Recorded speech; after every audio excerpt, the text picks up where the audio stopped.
Qu'est-ce qui rend une personne extraordinaire? Leur capacité, leur talent, ou simplement leur sourire. Quand j'ai rencontré Nick Vujicic pour la première fois, j'ai su que je venais de rencontrer quelqu'un d'extraordinaire. Dès l'instant où il a commencé à partager avec moi sa merveilleuse histoire, j'ai pu voir comment Dieu utilisait un homme sans bras ni jambes pour être ses mains et ses pieds. Mon père disait qu'il était à côté de ma mère lorsque j'étais en train de naître, et il a vu mon épaule sortir. Il a pâli. Il espérait que ma mère n'avait pas vu parce qu'il a remarqué que je n'avais pas de bras droit. Il a dû quitter la pièce. Il ne pouvait croire ce qu'il avait vu. Le docteur est arrivé et mon père lui a dit « Mon fils, il n'a pas de bras droit. » Et le docteur a répondu « Non, il n'a pas de bras du tout, ni de jambes. » Mon père n'en croyait pas ses oreilles. À l'église, tous étaient dans le deuil disant « Pourquoi Dieu a permis que quelqu'un naisse ainsi ?» Au début, ma mère ne voulait même pas me porter, ni m'allaiter. Elle s'est sentie très mal à l'aise les premiers mois, et il a fallu à mes parents beaucoup de temps pour faire de nouveau confiance à Dieu, pour savoir qu'il n'avait pas commis une erreur, qu'il ne nous avait pas oubliés. Les parents de Nick ont remis leur peur et leur déception face aux incapacités de leur fils entre les mains du Seigneur. Ils ont décidé de faire confiance à Dieu et de croire qu'il avait un avenir et une espérance, que Dieu avait un plan pour lui. Mais alors que les années ont passé, Nick a fait face à de nombreux défis. Il avait du mal à faire confiance à un Dieu qui, selon lui avait donné moins qu'aux autres. J'ai défié Dieu en disant « Dieu, je sais que je suis pécheur et que je n'aurai probablement jamais la paix si je ne t'invite pas dans mon cœur. Mais je ne t'y inviterai pas tant que tu n'auras pas répondu à ma question. Pourquoi as-tu pris mes bras et mes jambes? Pourquoi ne m'as-tu pas donné tout ce que les autres ont? Et j'ai dit, Dieu, tant que tu ne m'auras pas répondu, je ne te servirai pas. Alors j'ai voulu tout arrêter.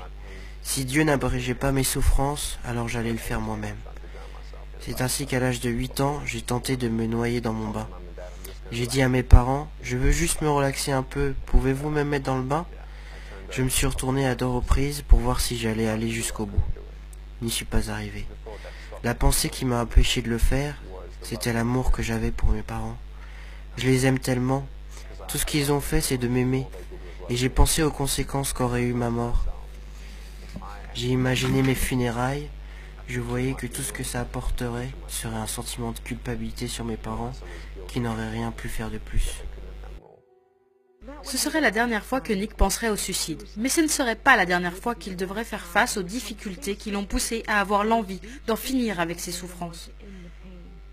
Un jour, la mère de Nick lui a fait lire un article sur un homme très sévèrement handicapé, et l'histoire de cet homme a eu un très grand impact sur la vie de Nick. J'avais le choix, être en colère contre Dieu pour toutes les choses que je n'avais pas, ou bien être reconnaissant pour celles que j'avais. Ma mère m'a dit, Nick, Dieu va t'utiliser, je ne sais pas où ni comment, mais il va le faire. Et ces graines ont commencé à germer dans mon cœur. C'est là que j'ai compris que ça ne servait à rien d'être complet de l'extérieur quand on était brisé de l'intérieur. Et j'ai découvert que Dieu pouvait guérir sans changer les circonstances. J'ai donné ma vie à Jésus en lisant Jean 9 quand j'avais 15 ans. C'est l'histoire d'un homme qui arrive dans un village, il était aveugle de naissance. Jésus l'a vu et les gens disaient « Pourquoi cet homme est-il né ainsi ?» Jésus a répondu « C'est afin que les œuvres de Dieu soient manifestées en lui. » Et dans 2 Timothée 3,16, il est écrit que toute écriture est inspirée de Dieu. Et je crois que c'est Dieu qui m'a insufflé la vie et la foi.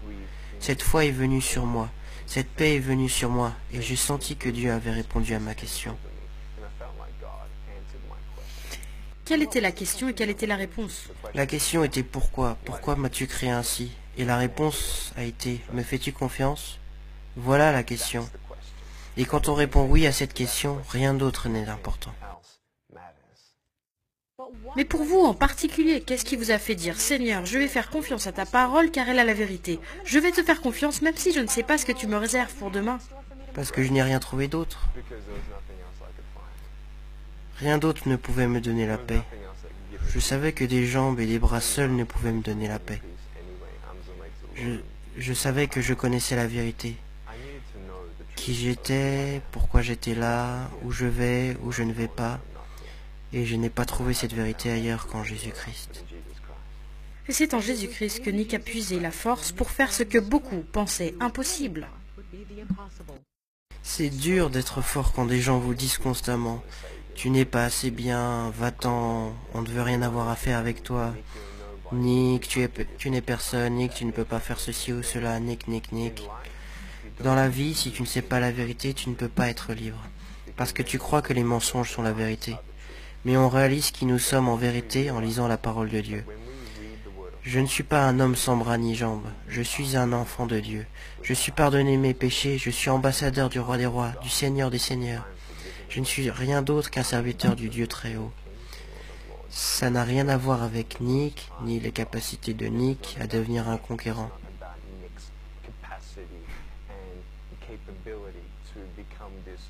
Je ne suis rien, rien. Mais Dieu, en revanche, vit en moi, et maintenant je vis dans sa force. Tout ce que Jésus conquit, je le conquis aussi. Je crois que si Dieu ne vous donne pas un miracle, vous êtes le miracle pour le salut d'autres personnes.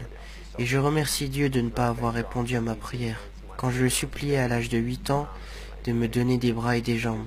Parce que, devinez quoi ? Du fait que je n'ai ni bras ni jambes, Dieu m'utilise partout dans le monde.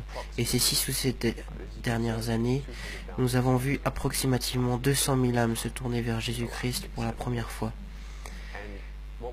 Nick, préférerais-tu avoir des bras et des jambes ici sur Terre?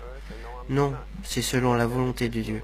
Parce que je préfère ne pas avoir temporairement de bras et de jambes ici sur Terre et pouvoir gagner quelqu'un pour Jésus-Christ et passer l'éternité avec eux. Ces 10 dernières années, Nick a partagé son histoire dans 24 pays et a atteint plus de 3 millions de personnes.